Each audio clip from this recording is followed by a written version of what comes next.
Let's jump right into this. Welcome to a pretty unique explainer today, because we're actually stepping into a grim, dark, gothic fable. Picture an ancient orchard, a suffocating veil of silk, and a lone traveler wielding a heavy iron hammer.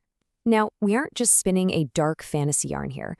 We're using this fable as a really vivid way to decode the intricate philosophy of Friedrich Nietzsche, specifically his profound critique of Western culture from his book, Twilight of the Idols. And hey, just to be clear up front, we're not taking any political sides or endorsing a particular worldview.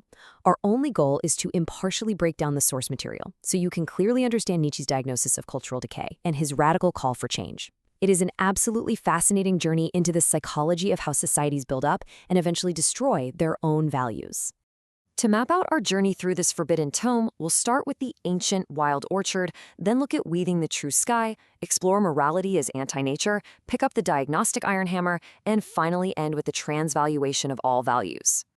Now, to really grasp Nietzsche's concepts, let's just lay out a quick translation key to map the elements of our Gothic fable directly to his philosophical ideas.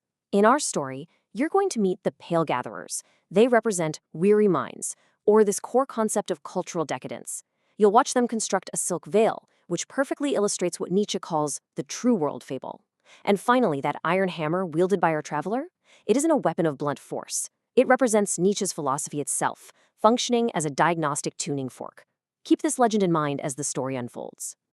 So let's step into the first chapter of our tale, The Ancient Wild Orchard, where we explore the philology of power and deep roots. Picture, if you will, an ancient forgotten age. An orchard where the trees grew crooked and fierce. They didn't ask for permission to bloom, right? They just stretched their limbs like desperate claws to drink in the violent, unfiltered glare of the sun. The source material describes this era as being powered purely by the ruthless natural hunger of deep roots. In this world, a branch was judged holy simply because it could bear the weight of its own abundance. The wind that snapped brittle twigs wasn't seen as a tragedy at all. Actually, it was loved as a harsh, life-affirming tutor of strength. This right here is Nietzsche's vision of a society in its natural, vibrant state, a reality defined entirely by unfiltered power, visceral struggle, and affirmative growth. But things change, which brings us to Chapter 2, Weaving the True Sky, the Metaphysical Lie and the Silk Veil. To understand why the Pale Gatherers eventually arrived and changed this untamed orchard, we have to talk about something called ontological violence. Basically, this is the inherent pain, the visceral struggle, and the harsh reality of just existing in nature. See, the gatherers crept into the wild canopy and they wept at the bruising storms. They were utterly terrified by the tyranny of the deep soil, finding the untamed growth way too sharp, too proud, and honestly just too painful to endure. So instead of adapting to the ontological violence of the actual world, they sought to build an escape, a bloodless, metaphysical sanctuary. But they didn't build a physical fortress of stone or wood. They built a linguistic one. The gatherers drew a thick, suffocating veil of silt across the sky to block out that piercing sun. They pointed their thin fingers at this blank fabric and whispered, "Behold the true sky, where no branch ever breaks and no fruit ever rots." Nietzsche argues that concepts like a true world, whether that's a perfect realm of forms or some ethereal afterlife, function exactly like the silk veil. It's a linguistic fabrication, literally a grammatical shield against the stinging light of reality. By pointing to this textile lie, the gatherers successfully devalued the vibrant earth below. They scrubbed away the necessary pain of growth and turned actual reality into a mere shadow of a linguistic fable. And this descent leads right into our third part, morality as anti-nature, or choking on the weeping vines. To make sure everyone conformed to their new sanctuary, the gatherers decreed a harsh new law. The sap of the strong must be bled to nourish the barren. This heavily contrasts with the inherent strength of the ancient trees. It actually mirrors what Nietzsche heavily criticized in the Wagnerian redemption narrative, this strange idea that suffering, pity, and wilting are somehow the ultimate paths to salvation. On one side, we have the ancient wild roots, representing the density of lived power and natural spontaneous growth. On the other side, we have the weeping vines, representing decadence and sheer spiritual exhaustion. The gatherers basically started tying weights to the soaring branches to bring them low. They labeled self-growth as selfish, and they gathered the fallen, worm-eaten husks and crowned them as the only sacred fruit, precisely because they suffered the most. This is exactly what Nietzsche calls morality acting as anti-nature. It's a cultural castration of natural instinct, completely designed to protect the weak at the expense of true vitality. So, the crucial takeaway here hinges on how we define decadence. In the context of our sources, decadence is a fatal cultural error. It's a state where a culture actively starts valuing weakness over strength. Our wild orchard became completely quiet, choked by a tangled web of weeping vines that couldn't even stand up without crutches. And yet, the gatherers rejoiced. They mistook the inability to thrive for a state of spiritual grace. When a culture starts prioritizing wilting, diseased plants over those with the hunger of deep roots, it's essentially rebranding decay as salvation. Which brings us to a really profound realization. The gatherers looked at their choked, dying orchard and named it the peace of the soul. But the source material highlights the total absurdity of this inverted morality. This so-called peace is revealed to be nothing but a pale twilight of exhaustion. The community has literally come to worship the very rust that eats their anchors. They're celebrating the suppression of life forces as their highest possible virtue. Crazy, right? Now for a shift in pace, moving to Chapter 4, the diagnostic iron hammer, and sounding the depths of sacred statues.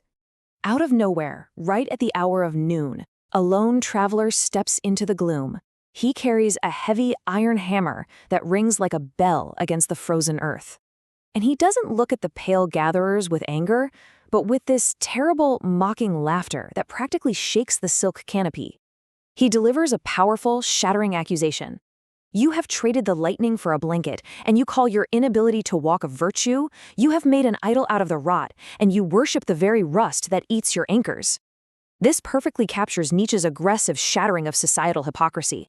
It's a direct, unfiltered challenge to the upside-down values the gatherers have installed. But hold on, we absolutely have to clarify a vital point here.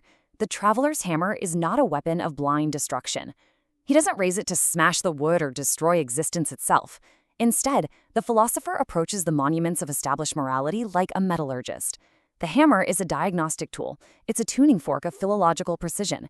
He taps the bronze skin of the culture's sacred statues, these hollow altars built around the dying roots, and he listens. He sounds the depths to find either the density of lived power or the hollow echoing of a linguistic void. He's testing words like virtue to see if they hold real weight or if they've just become mere masks for the castration of natural instinct. Finally, we reach the climax of our explainer. Chapter 5, The Transvaluation of All Values, or Pruning the Cemetery. When the traveler strikes those altars, it serves as the inaugural act of what Nietzsche famously calls a transvaluation. To fully get this, we need to look at the philology of power. Philology is the study of language and how words develop. In this context, it means reclaiming words from their use as masks for weakness. It's about completely restoring language's connection to vitality and affirmative growth. The traveler is stripping away the linguistic void that has been draped over existence. He is tearing away the grammatical shield to separate the leaden weight of decadence from the golden vitality of the natural world. So let's walk through the exact surgical steps this traveler, our lone gardener, takes to enact this transvaluation and end the winter of man. Step 1, pruning the cemetery. He brings a blade of surgical necessity to clear the dead wood of life-denying ideals from a paradise that had turned into a graveyard. Step 2, restoring the philology of power.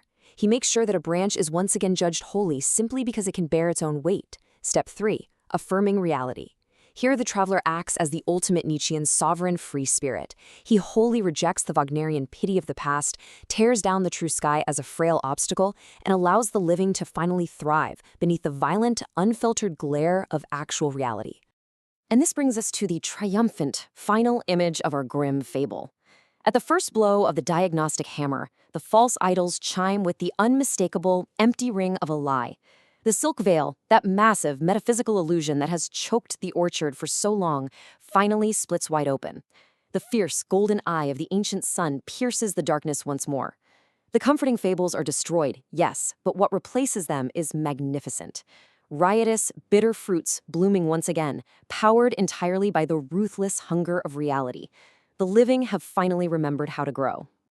So, we've decoded the fable, but remember, the diagnostic hammer isn't just a relic of the past, it's a tool meant for the present. So, I want to leave you with this lingering, somewhat provocative thought.